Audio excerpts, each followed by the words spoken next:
सुप्रभात बच्चों, कैसे हैं आप सब। हमने अपने पिछले ट्यूटोरियल में पाठ 8 जो कि हिंदी व्याकरण का शुरू किया था, संज्ञा के विकारक तत्व। इसमें हमने बताया कि 3 पार्ट में एक तरह से 3 भाग हैं इस पाठ के, लिंग, वचन और कारक, जिसका हमने पहला भाग पढ़ लिया था लिंग। आज हम शुरू करेंगे वचन। तो वचन किसे कहते हैं? शब्द के जिस रूप से उसके एक या अनेक होने का बोध होता है उसे हम कहते हैं वचन। वचन के 2 भेद हैं, एक वचन और बहुवचन। एक वचन किसे कहते हैं? एक वचन शब्द के जिस रूप से उसके एक होने का बोध होता है उसे हम एक वचन कहते हैं, जैसे पुस्तक, मेज, किताब, जिससे एक संख्या का बोध हो। ठीक है। बहुवचन जिस शब्द के जिस रूप से उसके एक से अधिक होने का, मतलब 2 या अनेक होने का बोध होता है, 2 या 2 से अधिक होने का बोध होता है, उसे हम बहुवचन कहते हैं। जैसे मेजें, लड़के, लड़कियां, पुस्तकें। ठीक है, तो उसे हम कहते हैं बहुवचन। अब इसमें और भी है जो कि सदैव बहुवचन या सदैव एक वचन में प्रयोग होने वाले शब्द क्या क्या हैं, तो ये हम अब पढ़ेंगे अपनी पुस्तक से। तो चलिए शुरू करते हैं अपना अगला भाग, वचन। वचन। बच्चा खेल रहा है, बच्चे खेल रहे हैं। यहाँ एक बच्चा है, यहाँ अनेक बच्चे हैं, मतलब एक से अधिक। तो ये क्या हो गया? एक वचन, ये बहुवचन। यहाँ एक और एक बच्चे का चित्र है और दूसरी ओर अनेक बच्चों का चित्र है। शब्द के जिस रूप से उसके एक अथवा अनेक होने का बोध हो उसे वचन कहते हैं। हिंदी में 2 वचन हैं, एक वचन और बहुवचन। हिंदी में 2 होते हैं और संस्कृत आपकी जो है उसमें 3 आपने पढ़े हैं, क्योंकि उसमें एक नपुंसक लिंग भी आ जाता है, इसलिए कहा गया है कि हिंदी में 2 वचन है।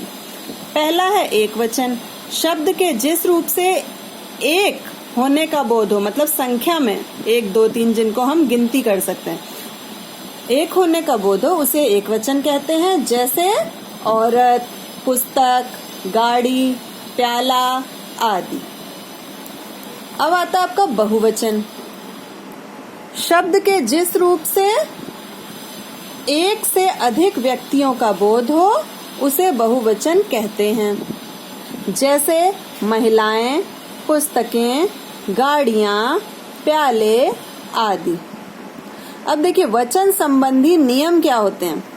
अकारांत स्त्रीलिंग शब्दों के अंत अ के स्थान पर ए करने पर, मतलब अकारांत जो अ से अंत हो रहे हैं, जिसमें छोटा अ, किताब, ब में अ है ना, तो ये सब अकारांत है, अ वाले अंत होने वाले। तो इनके अंत में जो अ होता है उसको हम ए में बदल देते हैं। जैसे किताब, किताबें, दीवार, दीवारें। ठीक है। अब आकारांत पुल्लिंग शब्दों के आ के स्थान पर ए करने पर, देखिए आकारांत पुल्लिंग शब्द है ये।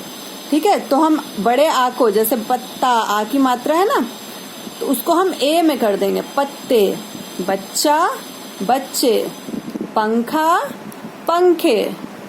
ऐसे ही अब ये पुल्लिंग था, अब ये क्या है? आकारांत स्त्रीलिंग शब्दों के अंत में ए लगाकर। अब ये ध्यान दीजिएगा, अकारांत और आकारांत दोनों, ये और ये स्त्रीलिंग है, और जो अंत में आ आए चाहे अ आए, दोनों में ए होना है, ये ध्यान रखिएगा। जैसे यहाँ किताब, किताबें, लेकिन उसमें मात्रा लग जाएगी, इसमें ए लिखा जाएगा पूरा। माला, मालाएं, सरिता, सरिताएं, कला, कलाएं। ठीक है, ये ध्यान रखिएगा कि मात्रा यहाँ लगनी है, लेकिन यहाँ सिर्फ ए लिख देना है पूरा। अगला है स्त्रीलिंग शब्दों के अंत में आने वाली ई या ई के स्थान पर या लगाने से। ठीक है, स्त्रीलिंग शब्दों के अंत में अगर ई या बड़ी ई आ रहा है तो उन दोनों के स्थान पर, मतलब इन दोनों को जो भी होगा, छोटी बड़ी, उसको हटा के हम या लगा देंगे। जैसे टोपी, टोपी या। ठीक है, गोपी, गोपी या। छोटी ई की मात्रा का देख लीजिए, जैसे ये नीति, नीतियां। ठीक है, दोनों हट जाएंगे, लेकिन वहां पे या हो जाएगा। ठीक है, या लगेगा। अगला है कुछ आकारांत स्त्रीलिंग शब्दों के अंत में चंद्र बिंदु लगाने से। अब कुछ आकारांत स्त्रीलिंग होते हैं जिनमें हम सिर्फ चंद्र बिंदु लगा दें तब भी वो बहुवचन में परिवर्तित हो जाते हैं, जैसे बुढ़िया, बुढ़ियां, बहुत सारी बुढ़िया हो गई। चूहिया, एक चूहिया है, चूहिया, अनेक चूहिया हो गई। बिटिया, बिटियां। अगला देखिए, स्त्रीलिंग शब्दों के अंतिम उ और औ के साथ ए जोड़ लेने से, मतलब अगर उ है या बड़ा उ है या औ है, ठीक है, तो उनके साथ हम ए जोड़ लेंगे, ठीक है।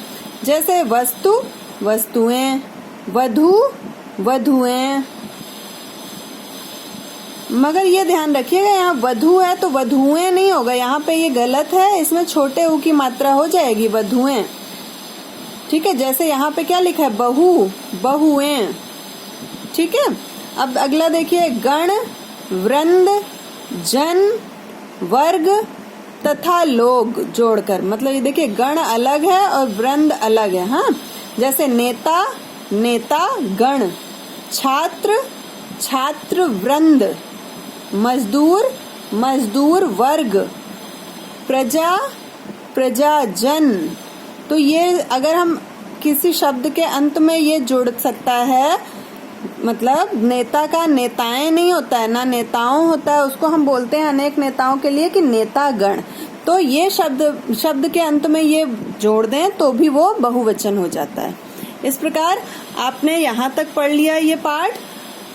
वचन आपका यहीं तक है और आपका गृह कार्य क्या है कि ये जो आपका पूरा ये चार्ट है एक तरह से, ठीक है, ये आपको पढ़ना है, ठीक है। ये आपका गृह कार्य हो गया। ये आपको पढ़ने हैं वचन संबंधी नियम सारे, ये जो नियम है ये आपको सारे पढ़ने हैं, ठीक है। ये आप अच्छे से पढ़ेंगे, आपको एक वचन से बहुवचन या बहुवचन से एक वचन बनाने तभी आ पाएंगे, ठीक है। इतना आप सब पढ़ेंगे, अपना ध्यान रखेंगे। अगले ट्यूटोरियल में मिलने तक सब अपना ध्यान रखिएगा और पढ़ते रहिएगा। धन्यवाद।